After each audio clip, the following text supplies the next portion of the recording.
श्री शिवाय नमस्तुभ्यम। हम सबको पता है कि 20 जनवरी को पार्वती सोमवार का बहुत ही प्यारा सा दिन है। माघ महीने में जितने भी सोमवार होते हैं वो किसे समर्पित होते हैं? माँ पार्वती को समर्पित होते हैं। और ये वही दिन है जिस दिन हमें ओम वाला ये पत्ता महादेव के शिवलिंग के ऊपर अपनी मनोकामना, अपनी विशेष को कह के अगर हम समर्पित करते हैं तो हमारी जो भी कामना होती है वो पूरी ज़रूर हो जाती है। ठीक है ना? तो करिएगा इस उपाय को, बहुत ही प्यारा सा, बहुत ही स्पेशल सा ये उपाय है, तो समझिएगा ज़रूर। यहाँ पे आप सभी लोगों को दिखेंगी दो चीज़ें। ठीक है ना? सबसे पहले महादेव को कोई भी चंदन प्रिय है ना, वो कौन सा चंदन होता है? अरे बताओ भाई, लाल चंदन। ठीक है ना? तो आप भी लाल चंदन लेना। अब हमें ओम वाला पत्ता चढ़ाना है तो सूखा लाल चंदन तो नहीं लेना, ये तो क्लियर है।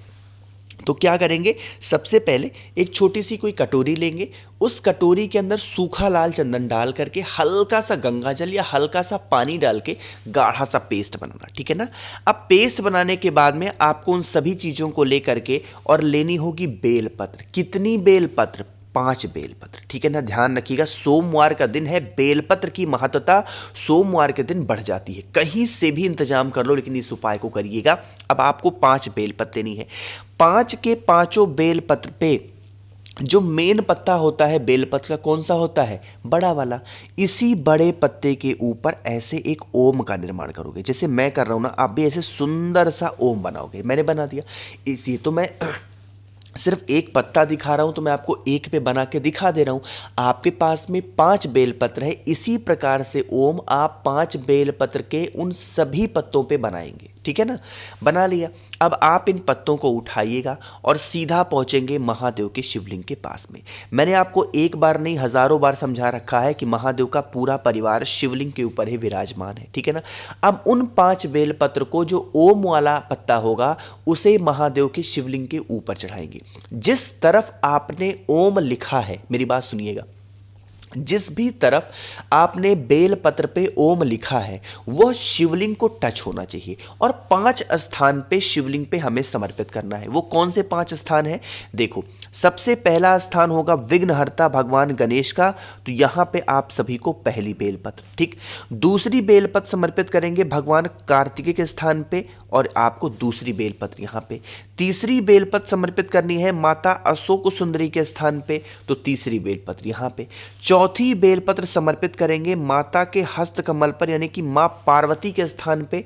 और 5वीं बेलपत्र महादेव के शिवलिंग के ऊपर समर्पित करेंगे, आपको अपनी मनोकामना, अपने विशेष को कहते हुए। ध्यान रखिएगा, सभी जगहों पे जब बेलपत्र समर्पित करेंगे तो आप सभी लोगों को श्री शिवाय नमस्तुभ्यम का जप जरूर करना है। और जब लास्ट में आप उस एक बेलपत्र को महादेव के शिवलिंग के ऊपर चढ़ा रहे हो तो आपको सभी लोगों को अपनी मनोकामना कह देनी है।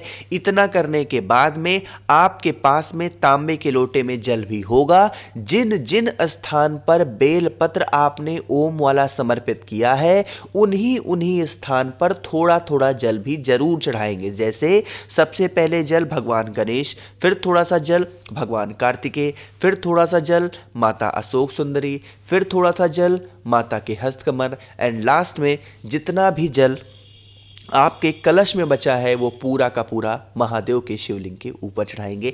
यह उपाय आपकी बरसों पुरानी जो मनोकामना होती है, जो विशेष होती है, जिसके लिए आप चिंतित रहते हो, परेशान रहते हो, उन कामना को पूरा करने के लिए बहुत स्पेशल होता है, बहुत प्यारा होता है। ठीक है ना? चलिए आगे बढ़ते हैं इस वीडियो के हम लोग अपने दूसरे उपाय की तरफ। और यह दूसरा उपाय आपको शहद का करना है और शहद में भी आपको ओम ही निर्माण करके करना है। लेकिन सबसे पहले समझ लेते हैं इस उपाय के बेनिफिट क्या है। देखो, जैसे आपके घर के बच्चे हों, आपके घर के बूढ़े हों, आपके घर के हस्बैंड हो, आपकी वाइफ हो, कोई भी हो घर का जो बहुत चिड़चिड़ करते हैं, हर छोटी बातों को लेके गुस्सा करना, चिल्लाना, ऐसी स्थिति आप पे घर की है तो आप सभी को शहद का ये उपाय करना होगा। ठीक है ना? थोड़ा सा लीजिएगा शहद, बहुत ज़्यादा लेने की आवश्यकता बिल्कुल नहीं है। शहद लेंगे और शहद को लेकर के पहुँच जाएंगे महादेव के शिवलिंग के पास में। थोड़ा सा नियम समझेंगे, थोड़ा सा तरीका समझेंगे। आपके पास में जो शहद है उस शहद को 5 बार में महादेव के शिवलिंग के ऊपर चढ़ाएंगे। देखो मेरी बातों को ध्यान रखिएगा, एक ही बार में नहीं चढ़ा देना है। जितना भी शहद आपके पास में है, अवधूतेश्वर महादेव, फिर से बोल रहा हूं, अवधूतेश्वर महादेव के नाम से आपके पास में जितना भी शहद है उस शहद का लेपन 5 बार में गिरा करके और महादेव के शिवलिंग के ऊपर करेंगे। ठीक है ना।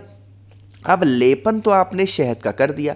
अब जो भी व्यक्ति घर में आपके काफ़ी दिनों से बीमार पड़ा है, उस बीमार व्यक्ति का स्मरण करके नाम और गोत्र बोल के जो शहद का लेपन किया है, अपनी 3 उंगलियों से उसी शहद, अलग से शहद नहीं लेंगे, उसी 3 उंगलियों से एक ओम का निर्माण कर देंगे आपको शिवलिंग के ऊपर ही। यकीन मानिए, अगर इस उपाय को आपने विधि विधान के साथ में, नियम के साथ में कर दिया, तो जो भी बच्चा आप पे घर में क्रोध करता है या जो भी बड़े जो भी हैं घर के क्रोध कर रहे, गुस्सा कर रहे, उनका गुस्सा धीरे धीरे करके शांत ज़रूर हो जाएगा और आप सभी लोगों को जीवन में सफलता ज़रूर मिलेगी। इतना करने के बाद में लास्ट में आप सभी लोगों को 1 लोटा शुद्ध जल तांबे के लोटे से श्री शिवाय नमस्तुभ्यम का जप करके ज़रूर समर्पित करना। ठीक है ना।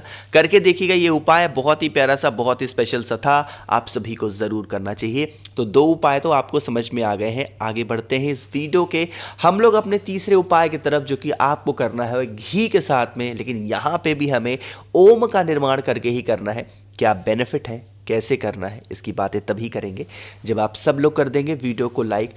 जिसने अभी तक चैनल को सब्सक्राइब नहीं किया, मेरी आवाज़ आप पहली बार सुन रहे हैं, चैनल को ज़रूर सब्सक्राइब करेंगे। ठीक है ना। देखो सबसे पहले समझ लेते हैं इस उपाय को आप करते हो तो बेनिफिट क्या होने वाले हैं। जैसे मान लीजिए कि घर में कोई भी ऐसा इंसान है जिसकी आप दवा करा के थक चुके हो और उस इंसान का जो रोग है वो ठीक नहीं हो पा रहा, मतलब दिन की शुरुआत ही मेडिसिन खा के हो रही है, दवा खा के हो रही है, तो आप करिएगा। इसके लिए आपको पहले तो लेना होगा घी। ठीक, घी की मात्रा बहुत ज़्यादा नहीं लेनी है, लेकिन फिर भी कम से कम आधा चम्मच के आसपास तो घी आपको लेना ही लेना। ठीक है ना। घी का कितने पत्ते लेंगे, 3 पत्ते लेंगे बेल के, यानी कि बेलपत्र कितनी होगी, 3 बेलपत्र आपको लेनी है। और उन्हीं 3 बेलपत्र पर इस बार आपको उस रोगी व्यक्ति का, जो व्यक्ति रोग से ग्रसित है, उन 3 बेलपत्र पे आपको ओम का निर्माण करना है घी के साथ में। हमने लाल चंदन से भी कर लिया, हमने सबसे कर लिया, लेकिन ये घी का उपाय बहुत रेयर होता है माफ करिए, और रोग मुक्ति का ये उपाय हमें करना होगा। तो 3 के तीनों बेलपत्र पे घी से हमें क्या बनाना है, ओम का निर्माण करना। ठीक है ना। इतना करने के बाद में आप पहुंच जाएंगे महादेव के शिवलिंग के पास में। 3 स्थान ऐसे होते हैं शिवलिंग पे कि अगर हमारे घर की स्थिति कितनी भी विपरीत चल रही हो तो वो सुधर जाती है।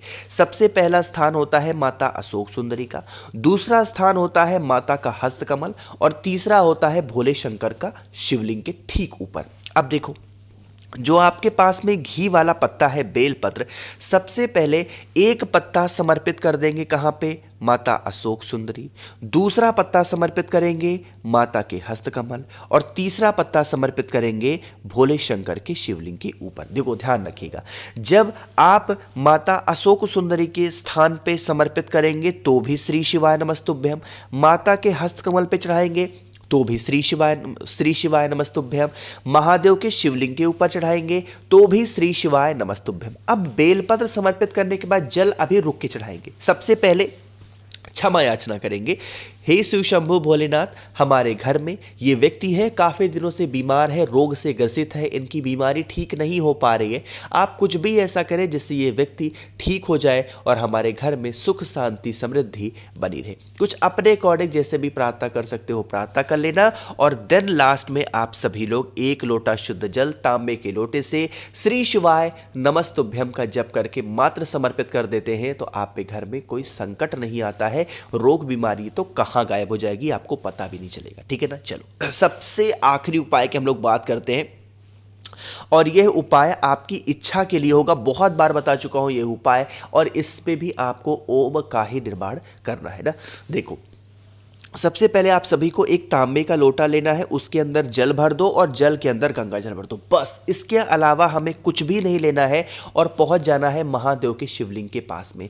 जो जल आपके पास में है तांबे के लोटे से, उसी से आपको ओम का निर्माण करना है और इस उपाय को हरिओम उपाय बोलते हैं, क्योंकि हमें उस जल से क्या बनाना है? ओम बनाना है। आप स्टार्टिंग कहां से करेंगे? आपको शुरुआत करनी है भगवान कार्तिक के स्थान से। यहां से शुरू करके जल की धार लेके आओगे माता अशोक सुंदरी, फिर यहां से जल की धार चढ़ाओगे भगवान गणेश के स्थान पे। जब यहां पे लेकर के चले आए तो यहीं से फिर जल को घुमाएंगे और लेके आएंगे माता अशोक सुंदरी के स्थान पे और फिर इस जल को चढ़ा देंगे महादेव के शिवलिंग के ऊपर। अरे बन गया ओम की नहीं बन गया? बन गया ना। तो आप भी इसी तरीके से ओम का निर्माण करके अपनी मनोकामना कह के अगर जल को समर्पित करते हैं इस पार्वती सोमवार के दिन, तो आपकी सारी मनोकामना पूरी जरूर हो जाएगी। मैंने कोशिश की आप सभी को हर एक चीज़ों को अच्छा समझाने की। वीडियो पसंद आई हो तो लाइक करिएगा। कुछ पूछना है, नहीं समझ में आया, नीचे कमेंट सेक्शन में पूछे। और मेरे जितने भी भाई बहन आवाज़ आज मेरी पहली बार सुन रहे हैं, चैनल को ज़रूर सब्सक्राइब करेंगे। श्री शिवाय नमस्तुभ्यं।